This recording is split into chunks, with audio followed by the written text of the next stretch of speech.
Good morning, pre-calculus students. I hope you had a nice little break. I know I did, but we need to get back to talking about trigonometry. Today, we're not going to do very much. Remember, I told you last week that we were heading toward a test. What I'd like to do is talk about something today, give you some homework, wait for you guys to send me questions. I haven't gotten very many. Tomorrow, I'll post videos answering questions if there are any. And then Thursday, I'll send you out a test. It will be done the same way as our previous test, our quizzes. I will send you the file, you'll complete it, and email me back your work. So today I want to talk about undoing functions.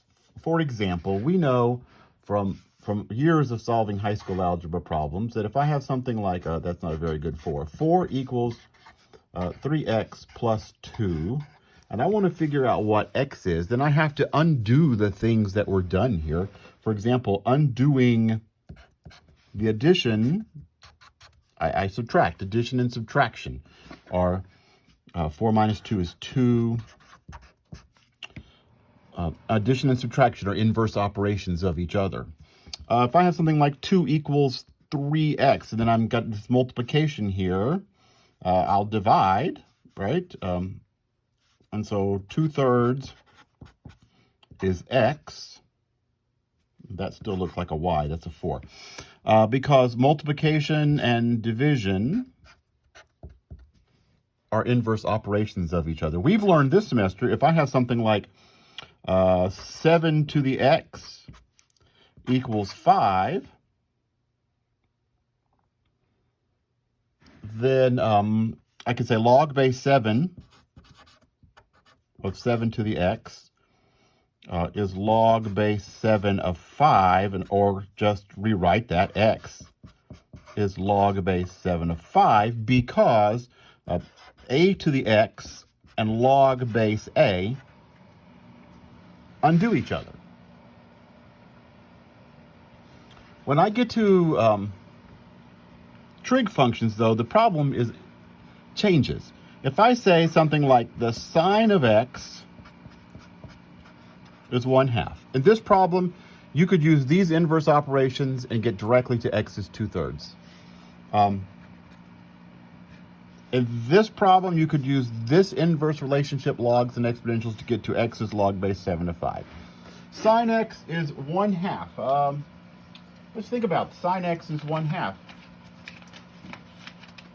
I'm looking for my unit circle on my desk here. The sine of x is 1/2. Well, x might be pi over 6, because the sine of pi over 6 is 1/2.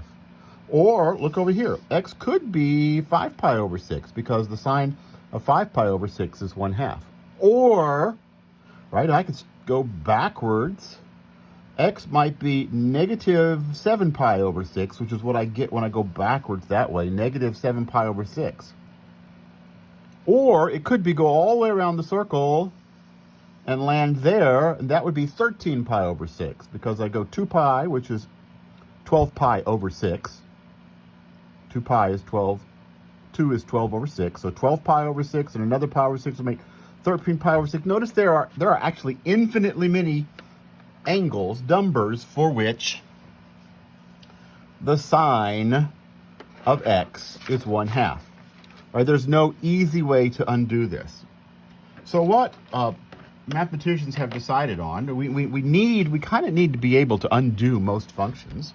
We want to be able, for various reasons and for problems that we will encounter in calculus, we want to be able to undo the sine of x. And we're going to have a function called the arc sine of x.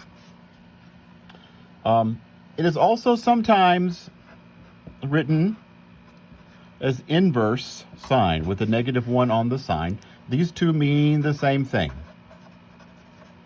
Our text uses this notation. Most calculus texts use that notation. Some use this notation. They're interchangeable. If I slip up and use this one, just know what I'm doing, okay? So what we need to do, and that I'll do, I'm gonna make a second video here so this one doesn't go too long.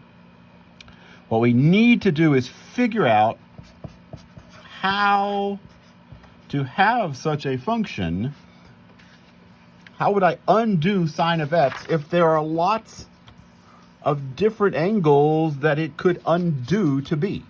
Right? When I subtract 2 from 4, there's only one answer it could be. When I take logarithms, there's only one answer it could be. Here, there's lots of answers it could be, and we need to figure out how to handle that.